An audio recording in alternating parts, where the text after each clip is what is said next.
Hello guys, स्वागत करता हूं आप सभी का अपने इस यूट्यूब चैनल पॉलिटेक्निकल क्लासेस पर। तो गाइस, आशा करता हूं आप लोग अच्छे होंगे।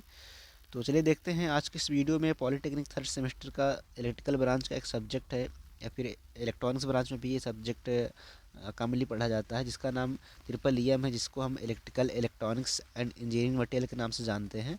तो देखिए, आज हम इसके चैप्टर नंबर 3 का लेक्चर 4 देखने वाले हैं। यहाँ पे चैप्टर नंबर 3 और यहाँ पे हमारा है लेक्चर 4। तो देखिए, लेक्चर 1 और लेक्चर 2 और लेक्चर 3 में हमने बता दिया था कि इसके जो BTOP सिलेबस के अकॉर्डिंग जो भी टॉपिक थे हमने उसको कवर करा दिया है। यदि आपने अभी तक नहीं देखा है तो चैनल की प्लेलिस्ट में जाकर देख सकते हैं। तो देखिए, हमने यहाँ पे इसके पहले बताया था, थोड़ा सा बता दें आपको कि सेमीकंडक्टर मटेरियल क्या होते हैं, सेमीकंडक्टर मटेरियल क्या होते हैं, कितने टाइप के होते हैं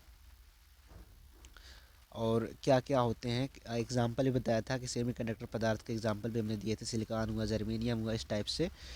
तो वो चीज़ हमने बता दिया था। देखिए, अर्धचालक के अनुप्रयोग यानी एप्लीकेशन ऑफ सेमीकंडक्टर, यानी जो अर्धचालक पदार्थ हमारे हैं जैसे कि सिलिकॉन हो गया, जर्मेनियम हो गया, इसका हम उपयोग कहाँ कहाँ पे करते हैं, अर्धचालक पदार्थों का यूज कहाँ कहाँ पे करते हैं। देखिए, अब सिलिकॉन जर्मेनियम तो होता नहीं, और भी पदार्थ होते हैं। तो जिन इन अर्धचालक पदार्थ हैं इनका उपयोग हम कहाँ कहाँ करते हैं, वही चीज़ हमको यहाँ पे पढ़ना है। और ये टॉपिक आपके एग्जाम में 5 नंबर में आता है। और देखिए, जब 1 2 करके आता है ऑप्शन में, तो ये 2 2 नंबर करके भी आ सकता है। देखिए, पहला आपका इम्पॉर्टेंट है ट्रांजिस्टर। तो देखिए, अर्धचालक पदार्थ का आप ट्रांजिस्टर में करते हैं। तो ट्रांजिस्टर क्या होता है? तो देखिए, ट्रांजिस्टर जो होता है 2 शब्दों से मिलकर बना हुआ है, एक ट्रांसफ़र और दूसरा रजिस्टर। तो देखिए, लिखा गया है कि ट्रांजिस्टर शब्द ट्रांसफ़र एवं रजिस्टर 2 शब्दों से मिलकर बना है, जिनका अर्थ है प्रतिरोधक स्थानांतरण, यानी कि ट्रांसफ़र ऑफ रजिस्टर होता है।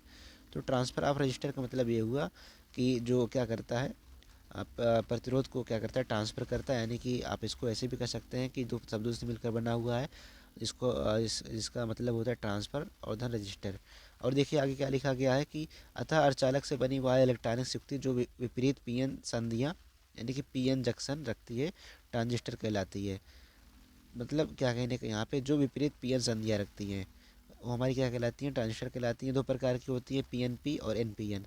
तो देखिए, पीएनपी ट्रांजिस्टर, एनपीएन ट्रांजिस्टर, ये चीज़ आपने पढ़ा होगा एनालॉग में।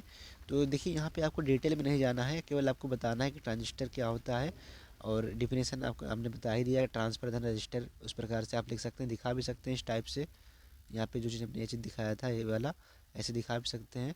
और ये होता हमारा 2 प्रकार का, एक एनपीएन ट्रांजिस्टर और पीएनपी ट्रांजिस्टर। इसका स्ट्रक्चर भी बना सकते हैं इस टाइप से, एनपीएन और पीएनपी। यहाँ इसको ए नाम दे दीजिए, इसको बी है सी दे दीजिए, ए है, बी है, सी है। तो इस प्रकार से क्या कर सकते हैं, आप दे सकते हैं नाम। तो आशा करते हैं ट्रांजिस्टर आपको समझ में आ गया होगा। अब देखिए, जो हमारा अर्धचालक पदार्थ है उसका यूज हम अदिष्टकारी के रूप में भी करते हैं। तो अदिष्टकारी क्या होता है, पहले आप समझ लीजिए। जो एसी को डीसी में बदलता है, एक ऐसा डिवाइस जो एसी धारा को डीसी में कन्वर्ट कर देता है, हमारा अदिष्टकारी होता है। रेक्टिफायर, जिसको हम इंग्लिश में बोलते हैं। तो देखिए, डीसी का यूज भी काफ़ी इलेक्ट्रॉनिक्स कंपोनेंट में होता है। तो देखिए, क्या होता है कि अर्धचालक डायोड से निर्मित वह इलेक्ट्रॉनिक्स डिवाइस जो एसी को डीसी में बदलती है, यानी कि एसी धारा को डीसी धारा में बदलती है, दिष्टकारी कहलाती है। ये चीज़ आपने बहुत पहले से भी पढ़ा होगा। तो देखिए, इस तरह के सर्किट सक्रिय एवं निष्क्रिय दोनों तरह की युक्तियों में बनाए जाते हैं। तो देखिए, जो सर्किट होता है सक्रिय और निष्क्रिय दोनों तरह के डिवाइस में बनाया जाता है। तो देखिए, यहाँ पे एसी को हमने कुछ इस रूप में दिखाया है कि एसी जो होता है, यहाँ पे रेक्टिफायर हमने यूज़ किया है, डीसी में कन्वर्ट हो गया हमारा, एसी जो है डीसी में कन्वर्ट हो गया बाय रेक्टिफायर। तो रेक्टिफायर में भी इसका हम यूज़ करते हैं। तो रेक्टिफायर भी आपका इंपॉर्टेंट चीज़ है, इसको भी आप देख लीजिए। देखिए, हम आपका जो BTOP सिलेबस में जितना टॉपिक दे रखा है उसके अकॉर्डिंग हम सारी चीज़ें आपको बता रहे हैं। तो आशा करते हैं आपको अच्छा लग रहा होगा।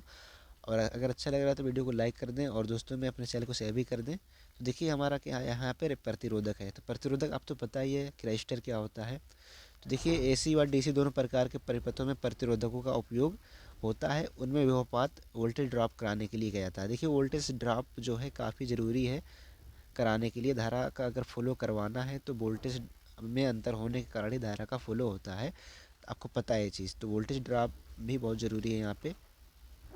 तो वोल्टेज ड्रॉप हम यहाँ पे करते हैं एसी व डीसी दोनों प्रकार के परिपथों में। तो इस प्रतिरोध के द्वारा ही ऐसा करते हैं। तो देखिए, तथा प्रत्येक प्रतिरोधक में विभवपात V का मान उसके प्रतिरोधक यानी कि रेजिस्टेंस एवं उसमें प्रवाहित धारा के गुणनफल के बराबर होता है।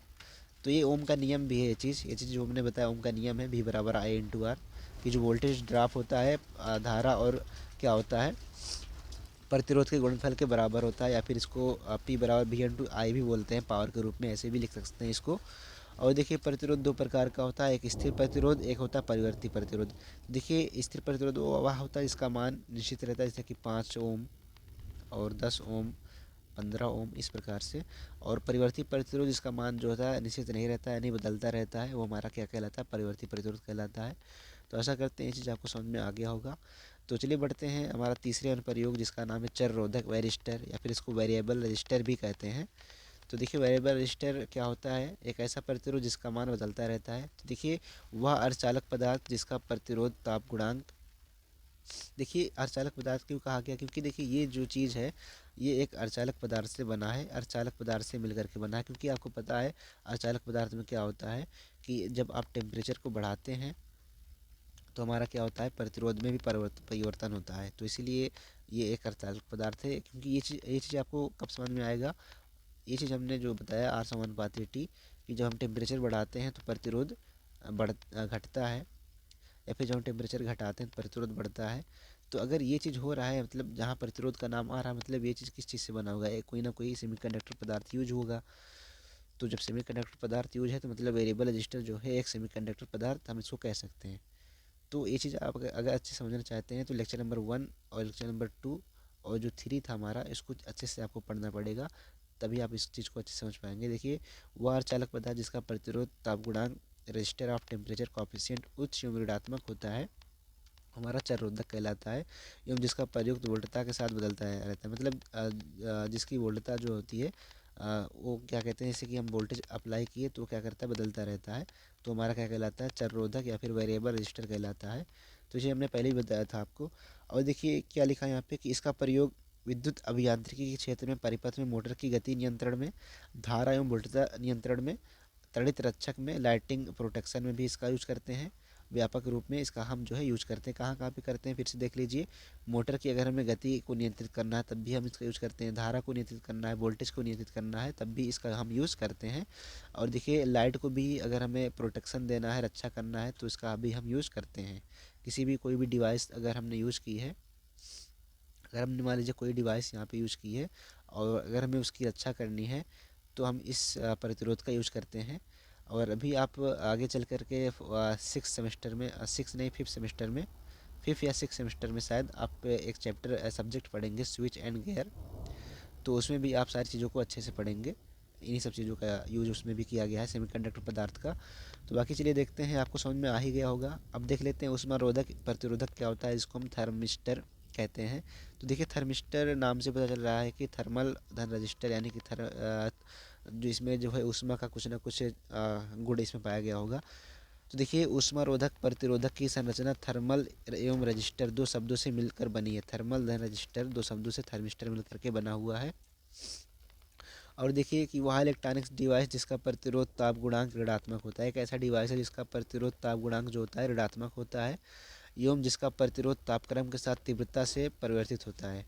जिसका जो प्रतिरोध होता है तापक्रम के साथ क्या होता है, तीव्रता से बदलता रहता है, ऊष्मारोधक प्रतिरोधक कहलाता है।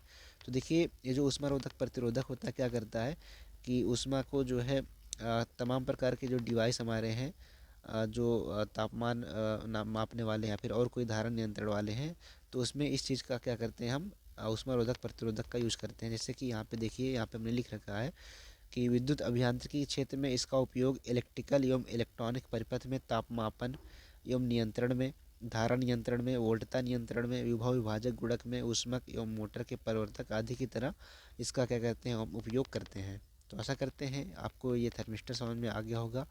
और देखिए आपका जो 5वां नंबर का इसमें अनुप्रयोग है जो कि इम्पॉर्टेंट है आपके लिए, अर्धचालक डायोड, यानी कि सेमीकंडक्टर डायोड, वह अर्धचालक युक्ति जो दो उदर्गों वाली पीएन जंक्शन रखती है।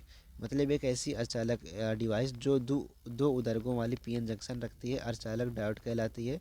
इसे क्रिस्टल डायोड के नाम से भी जानते हैं। इसे क्रिस्टल, देखिए अर्धचालक डायोड यहाँ पे पूछा गया है तो क्रिस्टल डायोड करके भी पूछ सकता है, तो इसीलिए ये चीज़ हमने लिख रखा है ताकि आप कन्फ्यूज ना हो चीज़ों में। और देखिए अभियांत्रिकी के क्षेत्र में अर्धचालक डायोड का प्रयोग तो भी इलेक्ट्रिकल इंजीनियरिंग क्षेत्र में या फिर इंजीनियरिंग क्षेत्र में जो हमारा अचालक डायोड है उसका जो प्रयोग है रेक्टिफायर के रूप में, मॉड्यूलेटर के रूप में, फेज शिफ्टर करंट रेगुलेटर के रूप में भी हम कर सकते हैं। तो यहाँ यहाँ पे जो होता है इस डायोड का यूज होता है। आशा करते हैं यहाँ तक आपको समझ में आ गया होगा। अब चलिए देख लेते हैं जो हमारा लास्ट ही टॉपिक है हमारा इस शब्द इस चैप्टर का, प्रकाश वोल्टीय सेल। तो देखिए प्रकाश वोल्टीय सेल क्या है, फोटोवोल्टिक सेल। तो देखिए फोटोवोल्टिक सेल क्या होता है कि ये क्या करता है, प्रकाश ऊर्जा को विद्युत ऊर्जा में कन्वर्ट करता है। मतलब जो हमारी प्रकाश ऊर्जा होती है, अब प्रकाश ऊर्जा सूर्य से मिलेगी तो क्या करता है, ये विद्युत ऊर्जा में कन्वर्ट कर देता है।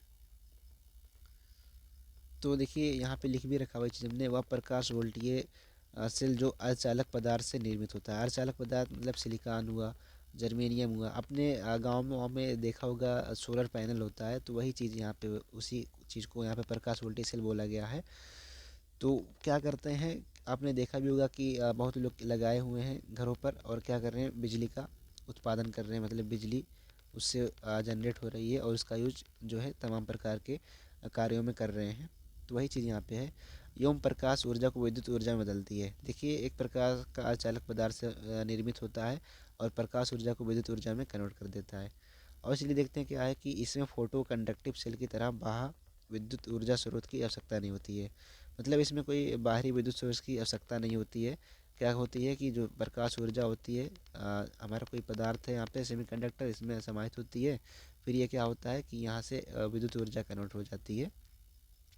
तो वही चीज़ यहाँ पे है, इसमें कोई बाहरी सोर्स की आवश्यकता नहीं होती है, बाहरी विद्युत सोर्स की आवश्यकता नहीं होती है। अब देखिए इसका यूज कहाँ कहाँ पे है। देखिए विद्युत अभियांत्रिकी क्षेत्र में इस सेल का प्रयोग प्रदीपन मापी में, यानी कि जो आप अगर प्रदीप क्या कर सकते हैं, आप इस प्रकार से कर सकते हैं कि जो उजाला होता है यानी कि प्रकाश होता है, उसको अगर मापना है तो उसको यूज़ करके हम कर सकते हैं। प्रकाश तीव्रता नियंत्रण में कर सकते हैं। कैमरा में नियंत्रण तथा सिनेमा हॉल के स्वचालित द्वार में सिनेमा हॉल के स्वचालित द्वार नियंत्रण आदि में इसका व्यापक स्तर पे यूज़ किया जाता है। तो देखिए सिनेमा हॉल में आप अगर गए होंगे तो वहाँ पर देखिए जो द्वार लगा होता है जो स्वयं ही ऑटोमेटिकली ही ओपन हो जाता है, ऑटोमेटिकली क्या हो जाता है, ओपन हो जाता है।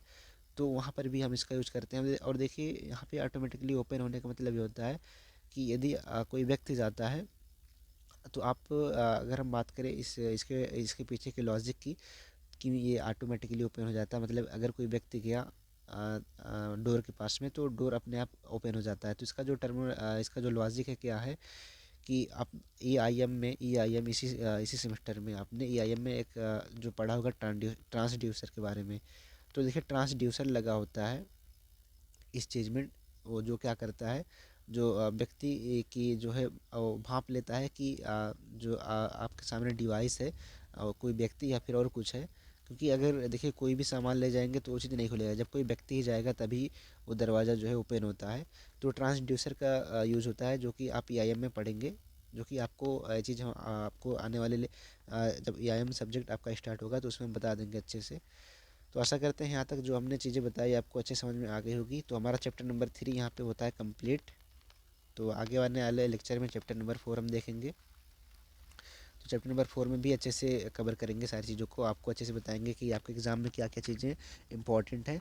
बाकी देखिए ये जो सब्जेक्ट है आपका थ्योरिकल सब्जेक्ट है, इसमें आपको ज़्यादा दिमाग नहीं लगाना है। थ्योरिकल सब्जेक्ट है, आपको थोड़ा बहुत समझना है, अच्छे से वीडियो को देखना है ताकि आप अच्छे से एग्ज़ाम में अच्छा कंटेंट आपको हम दे भी रहे हैं, देख ही सकते हैं, एग्ज़ाम में आप अच्छे से अच्छे मार्क ला पाएँ। बाकी मिलते हैं आपसे अगली वीडियो में। अगर वीडियो अच्छी है वीडियो को लाइक कर दें और दोस्तों अपने चैनल को शेयर कर दें। टेलीग्राम ज्वाइन कर लें, टेलीग्राम पर क्या है आपको इसका पीडीएफ मिल जाएगा, पॉलिटेक्निकल क्लासेस के नाम से है।